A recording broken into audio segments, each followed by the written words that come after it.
All right, folks, Mark here with the Hawk, and I just had a stressful experience getting the PC11 epoxy onto my saddle, and definitely could have done a cleaner job, but you know, I am just happy to have it this good, in this good a condition. So it's on there. Got them in all 1/4 inch blind rivets. I made sure I sourced rivets. Actually got them from Fastenal with the proper shear and tensile strength per CGS, and the installation instructions. They're just 1/4 inch instead of 3/16, and that just helped me to make sure I got a better fit of the old holes in the boom tube to the transferred holes in the saddle.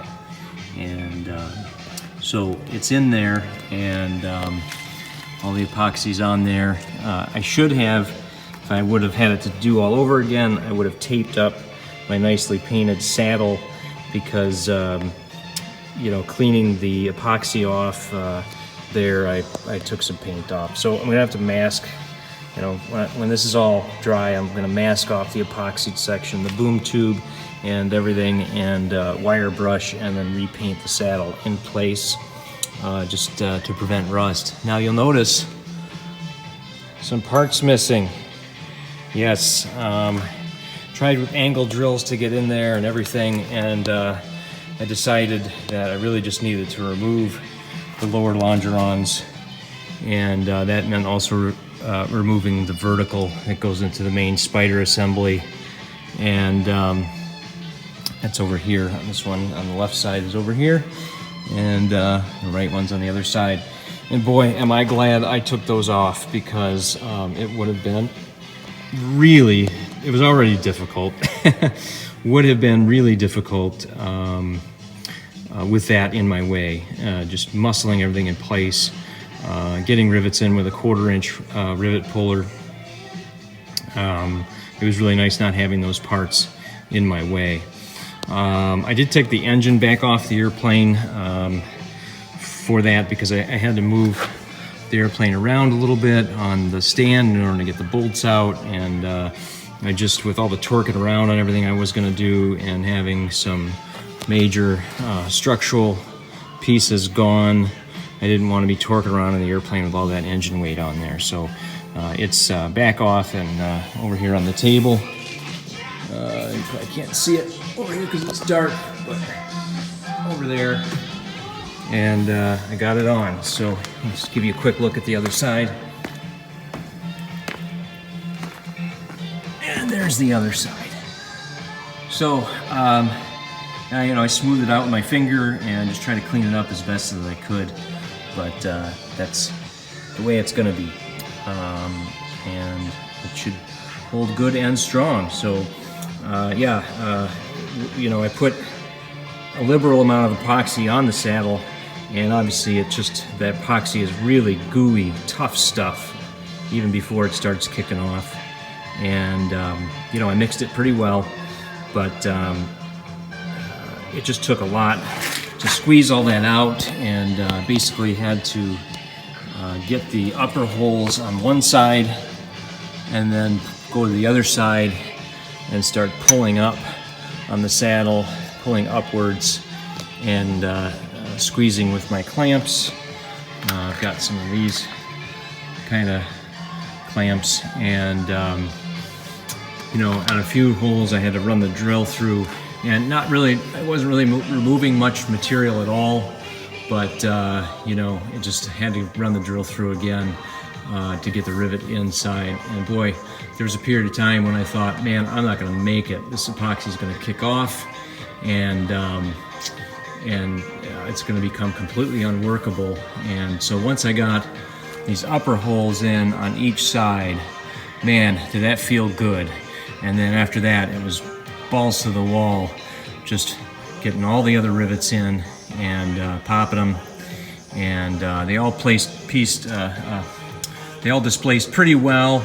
Some of them that are a little close here, you know, could be better, but there's a lot of, first of all, they're 1/4-inch rivets, so there's a lot of shear strength there. There's a lot of epoxy in there, and I think we're in pretty good shape. This is pretty rock solid, even just with the rivets alone, let alone the epoxy.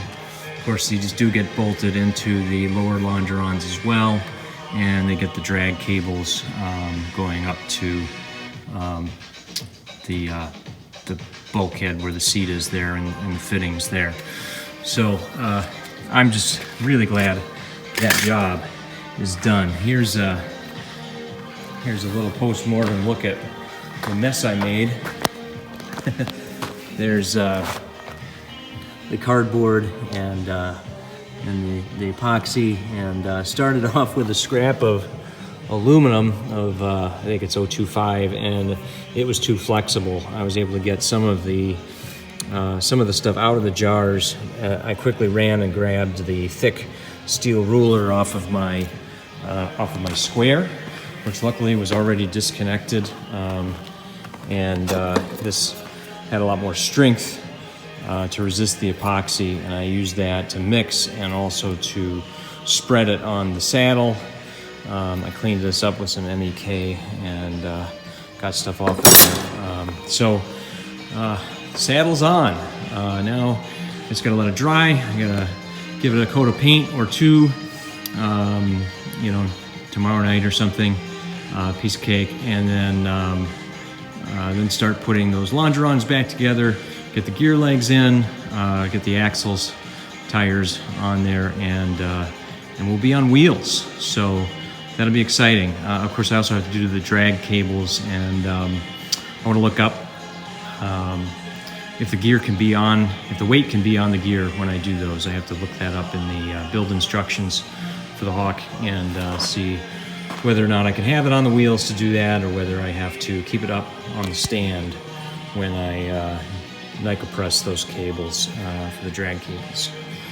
So that's it from the hangar tonight. I am exhausted and still have some cleanup to do with epoxy all over my drill, and just throwing out the old rags, and I'm being careful to separate the MEK rags, because I really don't want them kicking off with the epoxy.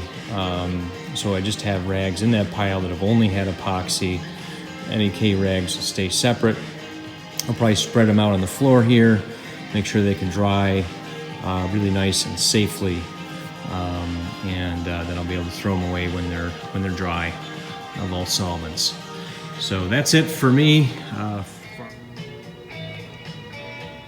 Okay, everyone, Mark here with the Hawk, and it's looking very different tonight. It's on the main gear. Holy cow, so happy to be able to report this. It is about almost midnight. I wanted to get it done tonight so that it could be moved around for the airport owner to be able to load campers in this hangar. There's one in there right now, and so I'm very happy to have that done. I pushed late tonight to get it done. After I last recorded, I did mask off and repaint the saddle. You can see now, that was last night. You can see now I've got tonight the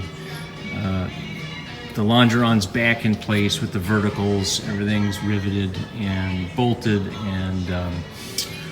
and cotter pinned. I've got the gear legs in place. Everything's bolted in.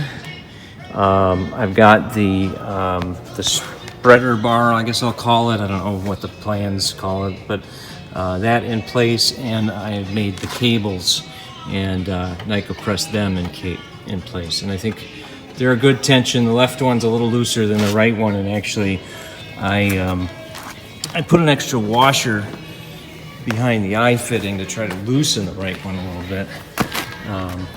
It still makes a little music, but not too bad. So Hawk's, the manual's recommendation, and sorry it's a little dark right here, is to space this about a 3/16 to a 1/4 inch away from the gear. when you go ahead and make the NICA press.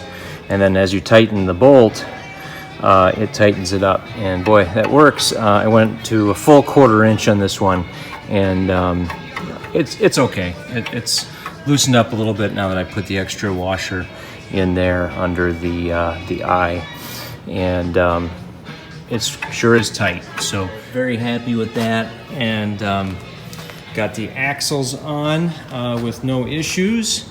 Got the right wheel on with no issues, and the left wheel cost me about an extra 1.5 to 2 hours because I went to put it on and nothing doing. That's the new axle, and I had to take and sand and Scotch-Brite the axle down with, you know, no power assist of any kind in terms of a good tool to try to do it with, and finally got it on there, and was able to, by hand, before I put the engine back on, which I did just now, with no engine on it, I was able to lift the front of the fuselage off of my stand, which is now tucked away against the wall, and walk it over to the side and safely set her down. And boy, did that first touchdown feel good. So it's late, I'm tired, I gotta work tomorrow. I've cleaned up a little bit. I gotta move that table so that the airport owner can move stuff around if he needs to and load campers. And then I am going home. I haven't had any dinner yet. I'm gonna eat something, have a tall bourbon, and pass out. So once again, thanks for hawking it with Mark.